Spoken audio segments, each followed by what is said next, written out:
You'll never prove it was me. Amanda's voice slithered through the speaker, laced with smug satisfaction. Everyone knows you're just jealous because I'm the favorite daughter-in-law now. Good luck explaining this to the family. I stared at the loan documents spread across my desk, my pulse pounding against my ribs. $75,000. Taken out in my name.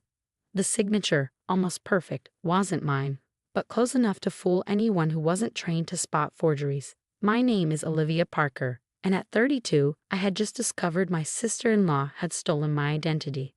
Amanda, I said, forcing my voice into a measured calm. Years of professional training clicked into place.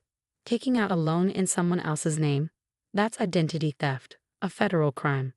She laughed, sharp and mocking. Oh please, no one's going to believe you. I've already told everyone you're making up lies because you're bitter. Even Mark thinks you're just being paranoid. Mark, my husband of 5 years, forever caught between keeping the peace and ignoring the obvious. Amanda had burrowed into our lives like a parasite after her divorce 6 months ago. Hovering, snooping, feigning concern about our finances while rifling through our mail when she thought we weren't looking. Besides, he added sweetly, the money's gone. Spent. What are you going to do about it? Amanda had no idea who she was dealing with. 15 years in digital forensics for major financial institutions meant I'd seen it all. Fraud, forgery, financial manipulation. I knew how these schemes played out. More importantly, I knew how to dismantle them. Thanks for letting me know, I said smoothly, my thumb tapping the record button on my phone. Anything else you'd like to confess? Oh, getting all formal now. Fine. I took the loan because I deserve it more than you do. You're just a boring office worker. I'm trying to build something for myself. The family understands. They'll side with me, not you. I ended the call, exhaling slowly. Then I got to work. Opening my laptop, I accessed the secure system my team used to investigate financial fraud. The loan application had been submitted online. Amateur move. Every digital footprint, every IP address, every keystroke left a trail. I followed it. Within the hour, I had my evidence. The application had been submitted from Amanda's apartment. My stolen social security number, her own email as a secondary contact. Sloppy, textbook identity theft. My phone buzzed. Mark. Liv, Amanda just called me crying, he started, his voice tight with concern. She says you're accusing her of something. You know she's been struggling since the divorce. Mark, I cut in, steady but firm. Come home. Now, there's something you need to see. Can't this wait? She's really upset. No, it can't. Your sister took out a $75,000 loan in my name. I have proof. Silence. Then finally, a hesitant. I'll be home in 20 minutes. While I waited, I fortified my case. Loan records, deposit trails, email confirmations. I secured the call recording in multiple locations. There would be no wiggle room. Mark walked in looking pale. I met his gaze, then silently turned the laptop screen toward him. He scanned the documents. The color drained from his face. She really did this. Because she thought she could get away with it, I said. Because she thought I was just a boring office worker who wouldn't fight back. He sank into the chair, running a hand through his hair. What are you going to do? I pulled up the official fraud report, my finger hovering over the submit button. My job. I've spent my career helping people recover from identity theft. I'm not about to become a victim of it. She'll turn the family against us, he whispered. She can try, I said, pressing the button. But unlike Amanda, I know exactly what I'm doing. The wheels were in motion. By Monday morning, the bank's fraud team would have everything they needed. Amanda had underestimated me. Badly. One final message lit up my phone screen. Hope you're not too upset about the loan. Maybe this will teach you to be more generous with family. I smiled, took a screenshot, and added it to my evidence file.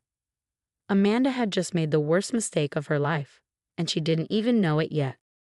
Monday morning, I arrived at work earlier than usual. The sun barely touched the glass towers of downtown, and the air inside the fraud investigation department on the 23rd floor felt crisp with anticipation. Before I even settled into my chair, my phone buzzed violently. Amanda. What did you do? Her frantic text filled my screen. The bank just called me about suspicious activity on the loan. Fix this now. I silenced my phone and pulled at the case file I'd submitted. Every piece of evidence was airtight: IP addresses, timestamps, email trails, even her own arrogant boasts. Within hours, the department confirmed what I already knew. Amanda was guilty. The bank had frozen the remaining loan funds in her account. A knock at my door. "Mrs. Parker?" My colleague James peered in. "The police investigator is here to discuss the identity theft case you reported." Detective Miller, a seasoned professional with sharp eyes and a sharper instinct, flipped through my report, nodding as she reached the attached recording. "This is one of the most clear-cut cases I've seen," she said, making notes. "Your sister-in-law wasn't exactly subtle, was she?" "She never thought she had to be," I replied. "She assumed I was just some office worker who wouldn't know how to fight back." My phone vibrated again. This time, messages from Mark's parents. "How dare you accuse Amanda of theft? She's family. After everything we've done for you, this is how you repay us." Mark needs to control his wife. Control me? Interesting choice of words. By the time I got home that evening, Mark sat in the dark living room, his face shadowed with exhaustion. "Amanda's been crying all day," he murmured. "She says she'll lose everything if you don't drop the case. Mom and Dad, they're furious." I sat beside him, took his hand. "Mark, your sister committed fraud. She stole my identity, took out a massive loan, and laughed about it. What exactly do you expect me to do? Couldn't we just handle this privately? As a family?" His voice was almost pleading. I let out a slow breath. "Like when she borrowed your parents' credit cards, or when she accidentally opened accounts in your name."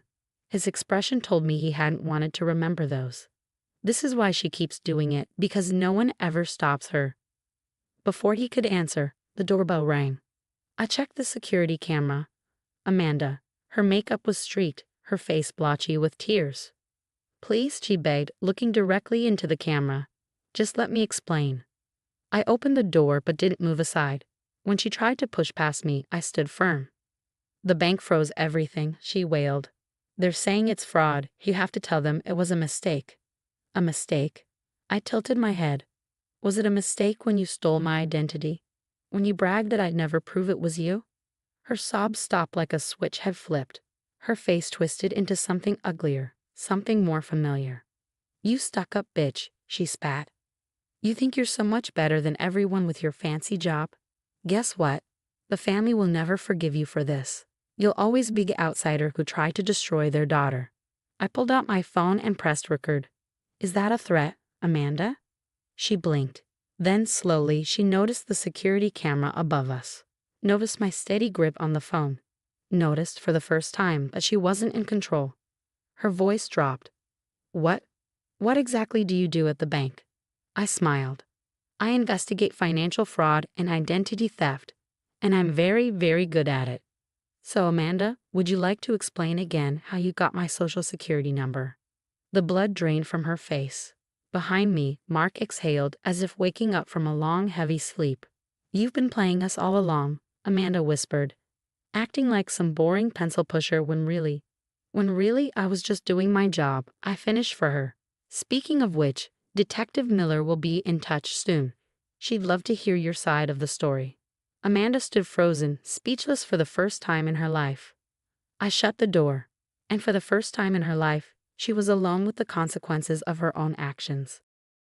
The aftermath of Amanda's identity theft swept through the family like a storm, tearing apart long-held illusions. Detective Miller moved swiftly, assembling an airtight case from my evidence.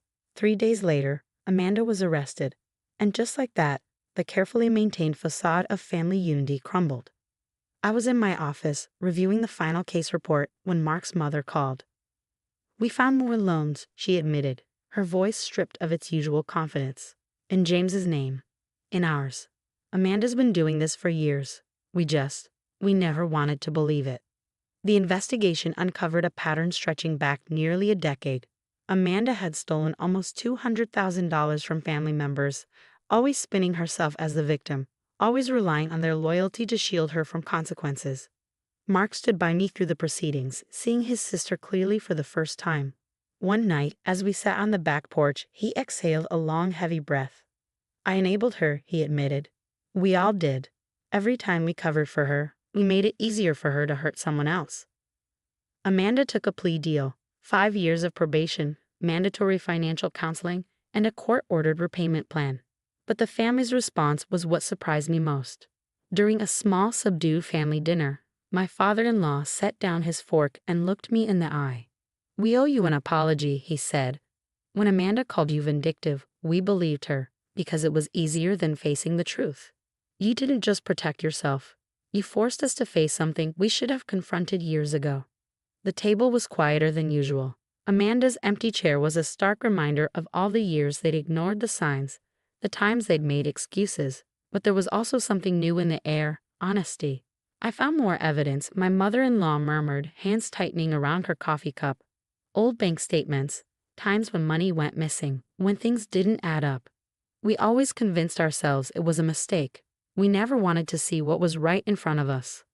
Under the table, Mark squeezed my hand. Small gestures of gratitude had become his way of showing me how much had changed. Our marriage, once defined by unspoken tensions, had strengthened. No more pretense, no more avoidance. Just truth. 3 months after Amanda's arrest, I found an envelope in the mail. The handwriting was familiar, but shakier than before. "Dear Olivia," it began. "I've spent a lot of time in counseling trying to understand why I did what I did. The easy answer is money. But the truth? I resented you. You built your success the right way, while I was always looking for shortcuts. Telling myself you were boring and plain was easier than admitting I was jealous. I'm sorry, not just for stealing from you, but for every time I tried to tear you down to make myself feel bigger."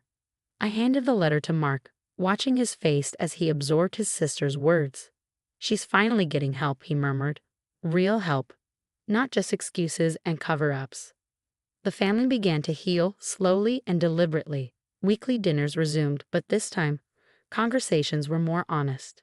My in-laws started therapy, learning to acknowledge their mistakes, to set boundaries, to rebuild trust piece by piece. A year later, I stood before an audience, accepting my promotion as head of the fraud investigation department. Looking out, I saw my family, Mark beaming, my in-laws watching with quiet pride. Even Amanda's absence no longer felt like a wound, but a marker of the past we have finally faced. Sometimes, I told the crowd, the hardest frauds to uncover are the ones hidden behind family loyalty. But true loyalty isn't about silence. It's about having the courage to stop someone you love from hurting themselves and others. After the ceremony, my mother-in-law hugged me tightly. "You saved our family," she whispered, "not by catching Amanda, but by showing us we needed to change." That evening, as Mark and I walked home through the city, he suddenly stopped. "You know what Amanda told me yesterday," he said. "She said that, in a weird way, you did her the biggest favor of her life. Getting caught, finally facing consequences, it's the first time she's had to really look at herself." I squeezed his hand. "Sometimes," I said, "the kindest thing you can do for someone is to stop protecting them from themselves." The city lights glowed around us, and for the first time in a long while, I felt at peace. The truth hadn't destroyed this family as Amanda had once threatened. It had made it stronger.